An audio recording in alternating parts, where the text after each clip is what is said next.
শ্রদ্ধেয় আজকের চলমান সভার যোগ্যতম সভাপতি, স্টেজে উপবিষ্ট আলেমে দ্বীন, আমার সামনে বসে থাকা বিবেক সম্পন্ন বুদ্ধিজীবী শ্রোতা মণ্ডলীগণ ও পর্দার আড়াল থেকে সুন্নাওয়ালী মা ও বোনেরা, প্রশংসায় সেই মহান রব্বুল আলামিনের জন্যই, যেই মহান রব্বুল আলামিন আজকে এক গুরুত্বপূর্ণ দিনই আলোচনায় এই সভায় ছড়িয়ে ছিটিয়ে থাকা মানুষদেরকে একত্রিত করার তৌফিক ইনায়েত দান করেছেন। যে মহান রব্বুল আলামিন হায়াত মাউত ইজ্জতের মালিক, যে মহান স্রষ্টার প্রশংসা শুকরিয়া তার নিয়ামতের গবেষণা করে শেষ করা সম্ভব নয়, তাই ছোট্ট একটি শব্দ দিয়ে তিনার শুকরিয়া আদায় করি। সকলে উচ্চ স্বরে বলি আলহামদুলিল্লাহ। অতঃপর তিনার হাবিব আকাইনাম তাজদারি মাদিনা, মহাত্মা পুরুষ, আদর্শ পুরুষ, মা আমিনার লাল মরদুলাল জনাবে আহমদ মুস্তফা মোহাম্মদ মুস্তফা সাল্লাল্লাহু আলাইহি ওয়াসাল্লামের পর লাখ কোটি দরুদ ও শান্তির ধারা বর্ষিত হোক, আল্লাহুম্মা আমিন। সুপ্রিয় শ্রোতা মণ্ডলীগণ, আমি আপনাদের সম্মুখে পবিত্র আল কুরআনুল কারীম থেকে ৪২তম সূরা একটি আয়াত পরিবেশন করেছি এবং সাধারণ মুসল্লি এবং মানুষের এক পরিচিত সূরা ৯৪ নম্বর সূরা থেকে কয়েকটি আয়াত পরিবেশন করেছি। এই আয়াতকে সামনে রেখে এবং একজন সাহাবার ইতিহাসকে তুলে ধরে আজকে আমি আমার বক্তব্যের বিষয় বর্তমান মুসলিম সম্প্রদায়ের পরিস্থিতি অবস্থা, এর কারণ কি এবং এই জায়গা থেকে আমাদের মুক্তির পথ কি, যদিও বা আমার সময় সংক্ষিপ্ত। পূর্বের বক্তা আপনাদের সম্মুখে পবিত্র আল কুরআনুল কারীম এবং হাদিস থেকে যথেষ্ট এবং পর্যাপ্ত পরিমাণ এর উল্লেখ করে জাহান্নাম সম্পর্কে আলোচনা করলেন। আমরা শুনলাম বিগত দিন থেকে মসজিদের ইমাম এবং পরবর্তীতে সেই মসজিদের ইমাম আমাদের সামনে আবার আলোচনা করবে। এত আলোচনা শোনার পরে, এত আলোচনা বুঝার পরে তবুও মানুষ আজকে তন্দ্রার জগৎ থেকে যেতে যেতে নিন্দ্রার জগতে চলে গেছে। আজকে বর্তমান সময় আমরা যে রাষ্ট্রে বসবাস করি, এই ভারতবর্ষের মাটিতে বর্তমান যে পরিস্থিতি, বর্তমান যা প্রেক্ষাপট, আজকে শান্তি থেকে অশান্তির মধ্যে আমরা পড়ে আছি। শৃঙ্খলা সমাজ থেকে বিশৃঙ্খলা সমাজে পরিণত করেছি। আজকে বিভিন্ন জায়গায় সোশ্যাল মিডিয়ায় এই ওয়াকফ এর আন্দোলন, এর মিছিল আলেম ওলামায়ে দ্বীন জনসাধারণের সামনে আলোচনা করছে, আমরা শুনে আসছি বা শুনছি। সুপ্রিয় শ্রোতা মণ্ডলীগণ, আজকে মুসলিম সম্প্রদায় এই ওয়াকফ সম্পত্তি সম্পর্কে, এই বিষয়টা সম্পর্কে আমরা অনেকেই অজানা। আজকে এই গ্রাম বলে নয়, অধিকাংশ মানুষই এর যে অতীতের ইতিহাস, ওয়াকফ এর মানে কি, এটা আসল ইতিহাস কি। ওয়াকফ এই শব্দটা একটি আরবি শব্দ ওয়াকফুন, যার অর্থ হচ্ছে দান। মুসলিম যুবক এবং যারা বুদ্ধিজীবী মানুষ, বিভিন্ন সম্পর্কে আমরা জ্ঞান রাখি, বিভিন্ন বিষয় নিয়ে আমরা গবেষণা করি। একজন মুসলিম সম্প্রদায়ের অধিকাংশ মানুষ হাত তুলতে পারবে না আমাদের পূর্বপুরুষদের এই যে রেখে যাওয়া সম্পত্তি, সম্পদ এর ইতিহাস যে বই লেখা আছে।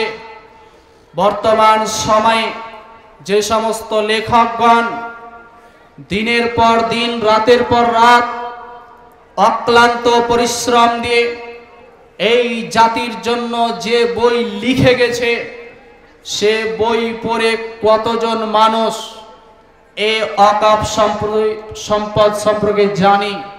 খুব অল্প সংখ্যক মানুষ আজকে হাত তুলতে পারবেন যে হয়তো আমি এর ইতিহাস জানি বা এটা পড়েছি।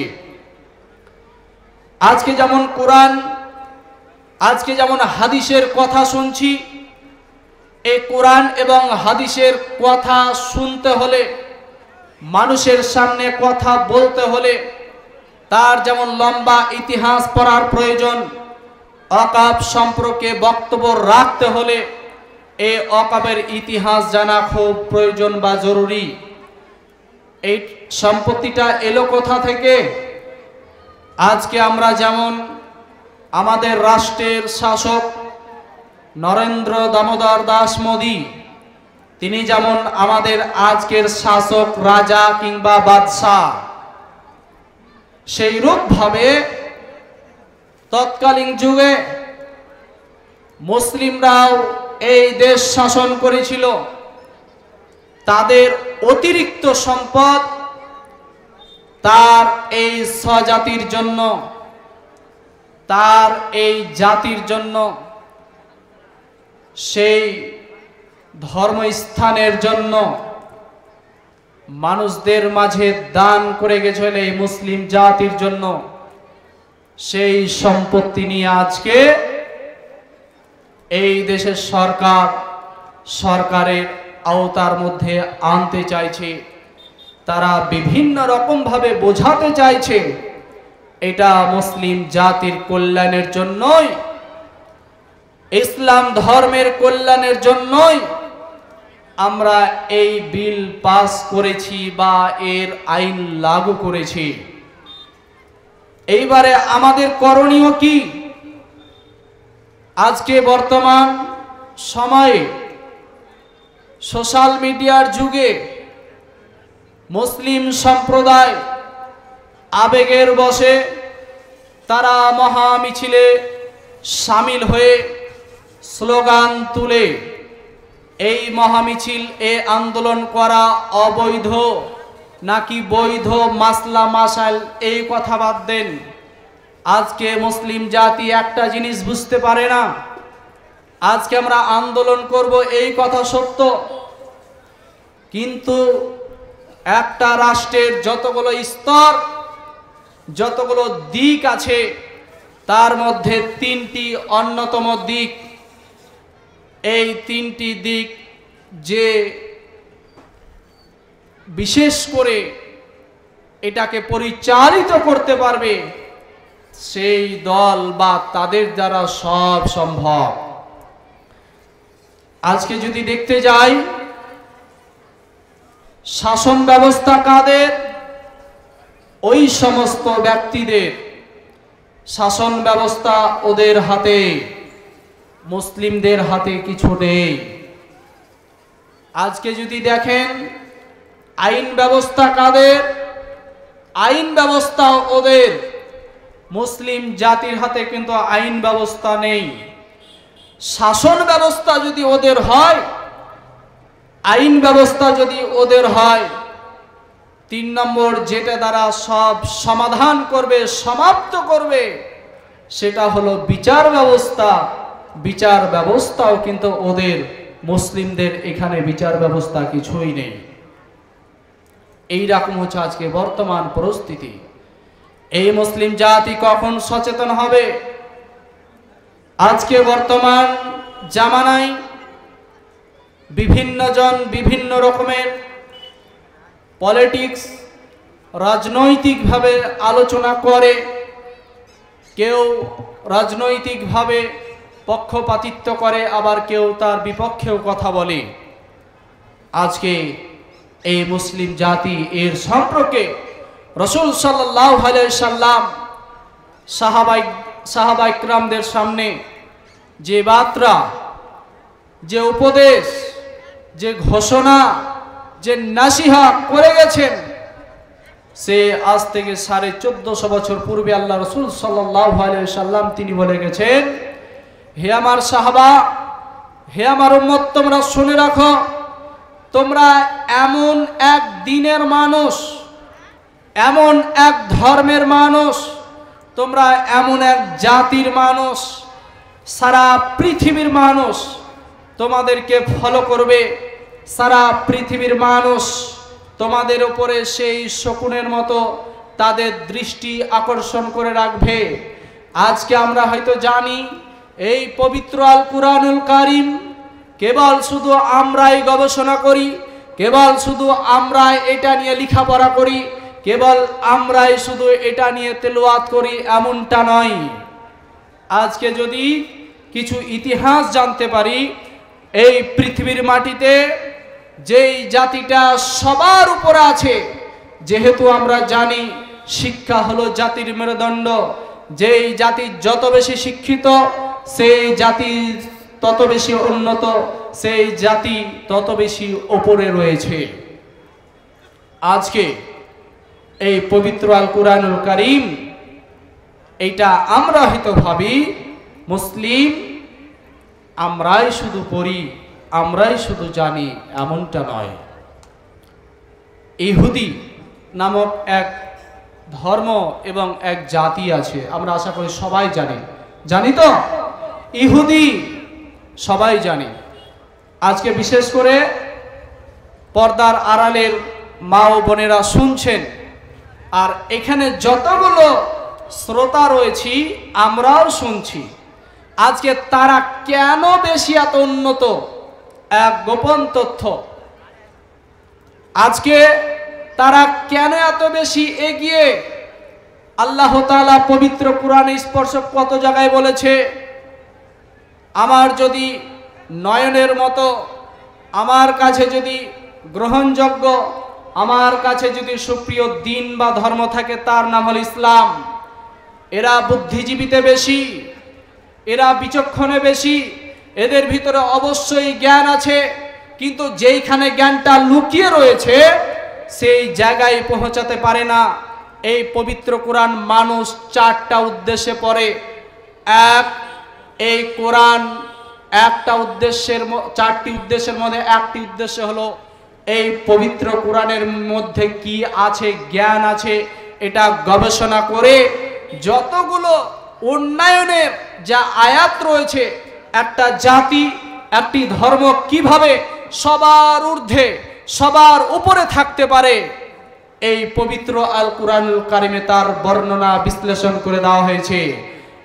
এর বিশ্লেষণটা যে জাতি অ্যাকসেপ্ট করেছে, যে জাতি এখান থেকে কালেক্ট করেছে, সেই জাতি আজকে এগিয়ে চলে গেছে। ভাবিয়েন না আজকে ইহুদি কোরআন নিয়ে গবেষণা করেনি, হয়তো তারা মুসলিম বিদ্বেষী, হয়তো তারা ইসলাম বিদ্বেষী, হয়তো তারা কোরআন বিদ্বেষী, কিন্তু কোরআনের সেই সমস্ত আয়াতগুলো তারা লাগু করেছে, সে সমস্ত কোরআনের ফর্মুলাগুলো তারা অ্যাকসেপ্ট করেছে, যে আয়াত দ্বারা তাদের জাতি, তাদের ধর্ম সারা পৃথিবীর মধ্যে তারা সবার উপরে থাকতে পারে, ওই আয়াতগুলো তারা গ্রহণ করেছে।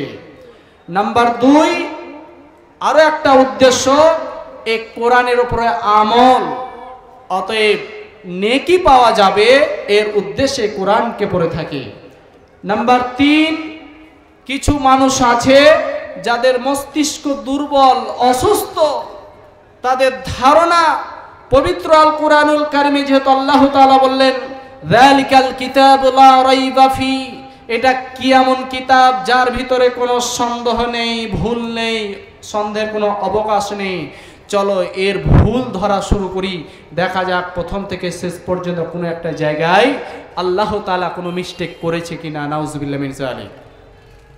নাম্বার 4, বর্তমান সময়ে এর সংখ্যা বেশি যারা ভাবে এটা কোরআন এসেছে পড়তে হবে, সবাই পড়ছে তাই আমিও অন্ধের মতন পড়ি, এ উদ্দেশ্য নিয়ে পড়ে। 4টা। লাভবান কে হলো?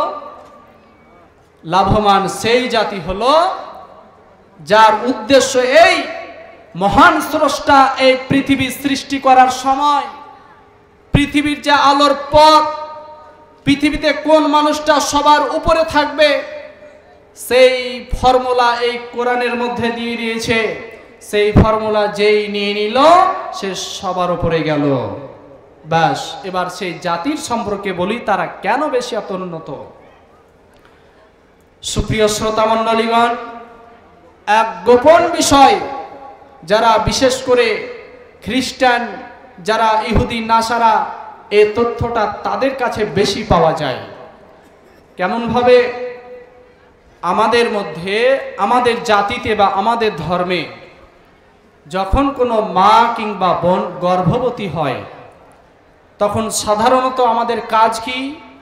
সে মা কিংবা বোন অসুস্থ হয়, তার সাংসারিক কাজ করতে খুব অসুবিধা হয়, এই কারণে চিকিৎসকের কাছে চিকিৎসার ব্যবস্থা নাই এবং এইভাবে তিনি 10 মাস 10 দিন কিংবা 10 মাস অতিবাহিত করে।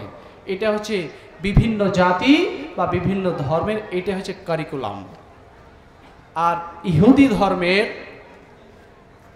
এর একটা শিষ্টাচার, শুনে আশ্চর্য হবেন। তারা গর্ভবতী অবস্থায় সে মহিলাটা কি করে, যখন তারা গর্ভবতী হয়, যখন জানতে পেরে নিল যে আমি মা হতে চলেছি, আমার গর্ভে সন্তান এসেছে, তখন তারা লেখাপড়া শুরু করে। হাস্যকর বিষয়, আমাদের জাতির মানুষ বা তারা অন্য জাতির মানুষ গর্ভবতী অবস্থায় অসুস্থ হয়, তাদের সাংসারিক কাজ করতে অসুবিধা হয়, তারা চিকিৎসকের কাছে চিকিৎসার ব্যবস্থা নেই। আর এই কেমন জাতি রে বাবা, তারা যখন গর্ভবতী জানতে পারলো, তখন তারা লেখাপড়া শুরু করে। তাকে জিজ্ঞাসা করা হয় কেন লেখাপড়া শুরু?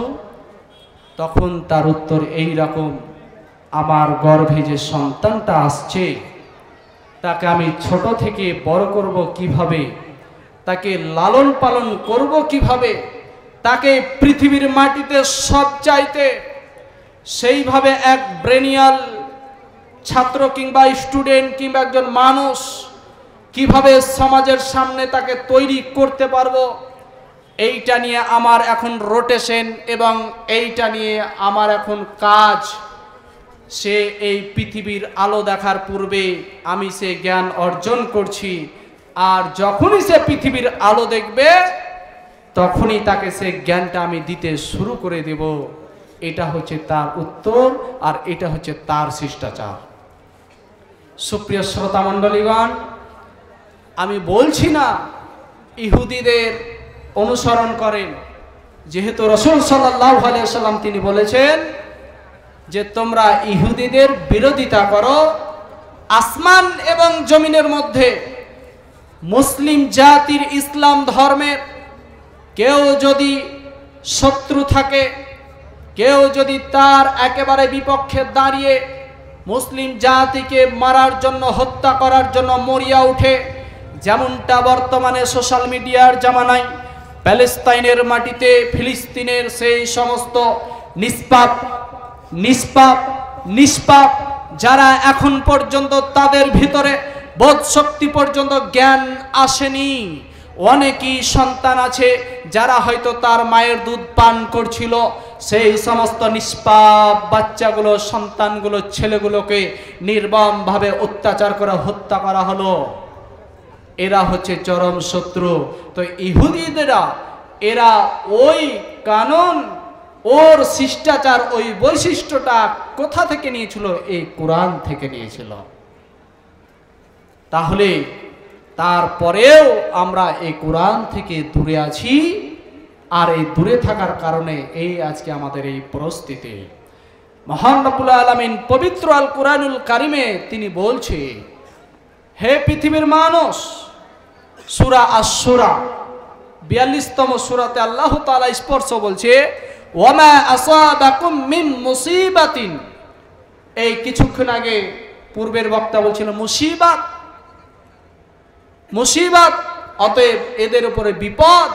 আল্লাহ তাআলা বলছে, হে পৃথিবীর মানুষ তোমরা শোনো, তোমাদের উপরে যখন মুসিবত আসবে, অতএব বিপদ আসবে, ফাবিমা কাসাবাত আইদিকুম ওয়া ইয়াফু আন কাসীর। এই বিপদ আসার কারণ হচ্ছে তোমরাই তোমাদের এই কৃতকর্মের ফলের জন্য তোমাদের উপরে বালা মুসিবত দেওয়া হয়েছে। এই বিপদের মধ্যেও অনেক বিপদ আমি তোমাদেরকে রক্ষা করেছি এবং ক্ষমা করে দিয়েছি। আজকে মুসলিম সম্প্রদায়ের উপরে এইরকমভাবে এই আইন ব্যবস্থা তার উপরে লাগু করা হলো, তার উপরে বিচারে বসিয়ে দেওয়া হলো। এর জন্য দায়ী আমরাও কিছুটা আছি। কেমনভাবে আছি? নিজের হৃদয়কে এখন পর্যন্ত প্রশ্ন করতে পারিনি, আমি একজন মুসলিম, আমার দায়িত্ব কি? আমি একজন ইসলাম ধর্মের মানুষ, আমার দায়িত্ব কি? এখন পর্যন্ত এই আল্লাহ রাসূল সাল্লাল্লাহু আলাইহি ওয়াসাল্লাম যে বলে গেছে, হে আমার উম্মত তোমরা শোনো, তোমরা এতটুকু মূল্যবান, তোমাদের এতটুকু কদর, তোমাদের এতটুকু দাম, তোমাদের উপরে সারা পৃথিবীর তোমাদের উপরে দৃষ্টি থাকবে।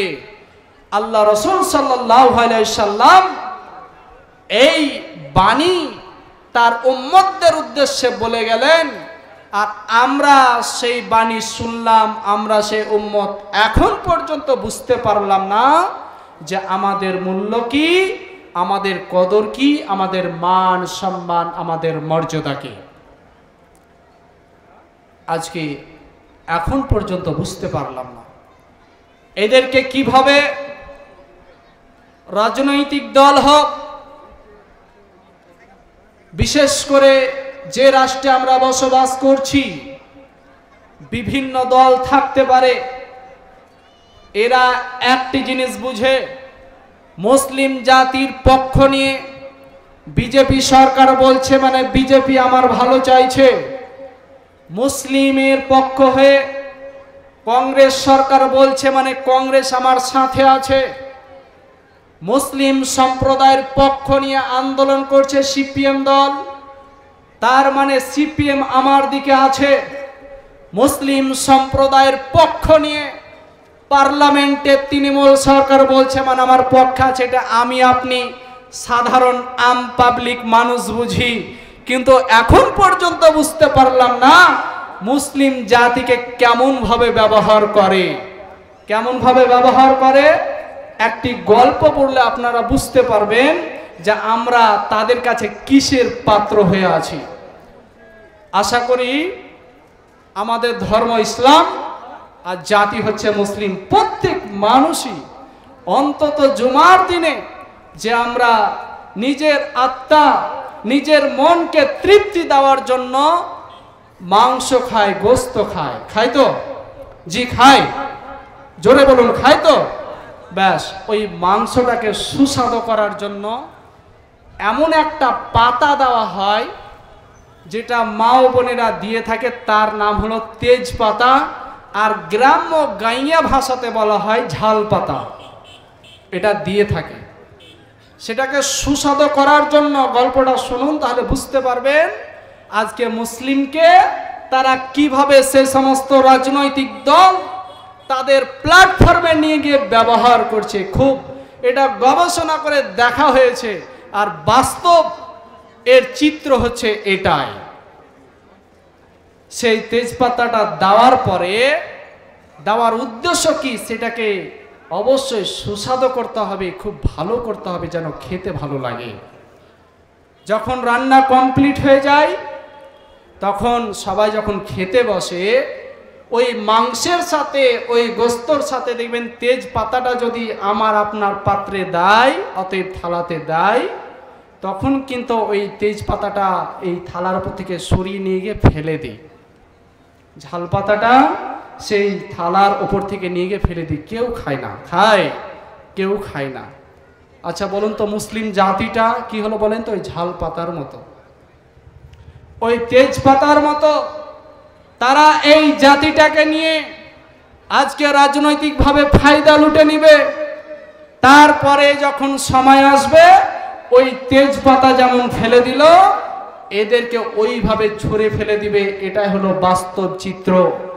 অতএব আজকে মুসলিম সম্প্রদায় আজকে অকাপ সম্পত্তি নিয়ে তার আন্দোলন করছে, অথচ একজন মানুষ তার বিবেককে প্রশ্ন করলো না। আমার গ্রাম থেকে যাকে আমি সেই আঙুলের ছাপ দিয়ে এলাকার প্রতিনিধি বানিয়েছি, যাকে আমি এলাকার নেতা বানিয়েছি, আজ পর্যন্ত কোনো মানুষ বলতে পারবে না তুমিও মুসলিম আমিও মুসলিম, আমাদের পূর্বপুরুষের রেখে দাও অক্ষুণ্ণ এই সম্পদ, দান করে যাওয়া সম্পত্তি তারা লুট করে নিচ্ছে। চলো এখন রাজনৈতিক দল ছাড়ো, তুমি চলো, তোমাকে যেহেতু আমি প্রতিনিধি করেছি, চলো এখন আমার হয়ে জাতির হয়ে তুমি সামনের দিকে এগাও। কোনো মানুষ বলে না। সব আবেগের বশে রাস্তায় নেমে সম্পূর্ণভাবে আন্দোলন করছে। তবে আন্দোলন করা যাবে না এই কথা বলছি না। নিশ্চয় আমাদের যেটা হক, আমাদের যেটা প্রাপ্য, আমাদের যেটা মূল সম্পদ অন্যায়ভাবে তারা নিচ্ছে, তবে এ আন্দোলন করতে হবে, তবে এর পথে আমাদেরকে যেতে হবে। কিন্তু আমাদেরকে সচেতনতা অবলম্বন করে যেতে হবে। প্রথমেই বলেছি রাষ্ট্রের যতগুলো উচ্চতার স্থান রয়েছে, শাসন ব্যবস্থা ওদের, আমার আপনার কিছুই নেই। আজকে আইন ব্যবস্থা ওদের, আমার আপনার কিছুই নেই। আজকে বিচার ব্যবস্থা ওদের, আমার আপনার কিছুই নেই। অতএব সে আইন লাগু করেছে, বিচারও করে দিয়েছে, শাসন ওরাই করবে, আমার আপনার কিছুই নেই। এইটা আমাদেরকে খুব সচেতনতা এবং খুব সাবধানের সহিত সেই রকমভাবে আলাপ আলোচনা করে সুপরামর্শ করে সেই পথের দিকে যেতে হবে। আবার এই সম্পত্তি নিয়ে যখন কথা হয়, বেশ কিছু মানুষ যারা আমাদের স্বজাতির নয়, যারা বিধর্মী, তারা একটি বিষয় বলে যে আপনাদের অতএব ইসলাম ধর্মের যারা পূর্বপুরুষ ছিল তারাও সেই রকম ভাবে যারা সংখ্যালঘু ছিল তাদেরও সম্পত্তি, তাদেরও সম্পদ এইভাবে তারা আত্মসাৎ করেছিল। কেমন ভাবে? যেমন বেশ কিছুদিন পূর্বে রাসূল সাল্লাল্লাহু আলাইহি সাল্লামের নামে তার চরিত্র সম্পর্কে কটূক্তি করেছিল, যেমন ভাবে বেশ কিছু সাহাবায়ে কেরামের জীবনী নিয়ে তাদের ভুল ধারণা হয়েছে। আজকে আমরা মুসলিম জাতি কেন বলছি, তারা এখন পর্যন্ত তাদের চেতনাকে জাগ্রত করতে পারে না। কেমন ভাবে ইসলাম ধর্ম মানুষকে শান্তি শৃঙ্খলা শেখায়, কেমন ভাবে ইসলাম ধর্ম সমস্ত মানুষকে নিয়ে ভ্রাতৃত্ববোধ বজায় রেখে, সর্বজনন ভ্রাতৃত্ববোধ বজায় রেখে এই পৃথিবীতে জীবন যাপন করা শেখায়। আজকে হয়তো আমাদের সেই সমস্ত বিধর্মী ভাইরা বুঝে না বা জানার চেষ্টাও করে না। ছোট্ট একটি হাদিসের ইতিহাস বলি, তাহলে বুঝতে পারবো আজকে ইসলাম ধর্মটা কতটা ন্যায়পরায়ণতা আজকে আমরা নিজেরাই বুঝতে পারি না। ইসলামের 4 জন খলিফার মধ্যে দ্বিতীয়তম খলিফা এই উমর রাদিয়াল্লাহু তাআলা আনহু, যার নাম শুনলে অধিকাংশ মানুষ ভয় পেত। এই উমর রাদিয়াল্লাহু তাআলা আনহু যখন তিনি খলিফার দায়িত্ব পেলেন, দায়িত্ব পাওয়ার পরে তিনি যখন শাসক হলেন, তার লম্বা ইতিহাস শুনুন কিভাবে মানুষকে বুঝাতে চেয়েছে। মহান স্রষ্টা যে বলছে ইন্না দীনা ইনদাল্লাহিল ইসলাম, এই পৃথিবীর মাটিতে আল্লাহ তাআলার কাছে যদি সর্বপ্রিয় ধর্ম হয়, তার কাছে যদি গ্রহণযোগ্য কোনো দিন থাকে, তার নাম হলো ইসলাম।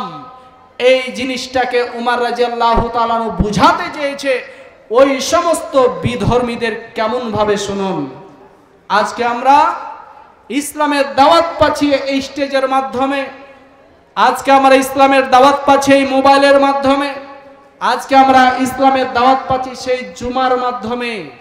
ওমর রাদিয়াল্লাহু তাআলা যখন খলিফার জায়গা পেলেন, তিনি কাগজে লিখে ইসলামের দাওয়াত পাঠালেন।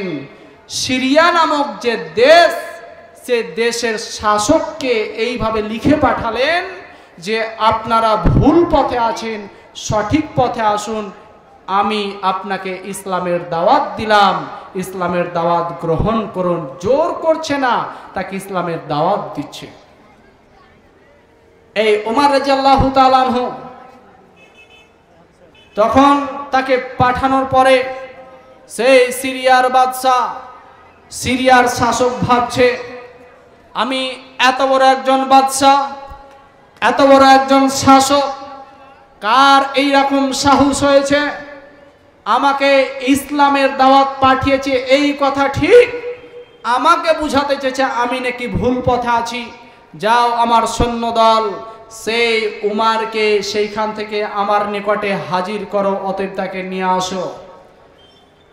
এই সিরিয়ার বাদশাহ সৈন্যদল যখন পাঠিয়ে দিল, ওমর রাদিয়াল্লাহু তাআলা আনহুর খোঁজ করছে, মানুষকে জিজ্ঞাসা করছে তোমাদের এখানকার নেতাকে, তোমাদের এখানকার অতএব এই জায়গার শাসককে, কে হচ্ছে তোমাদের প্রতিনিধি?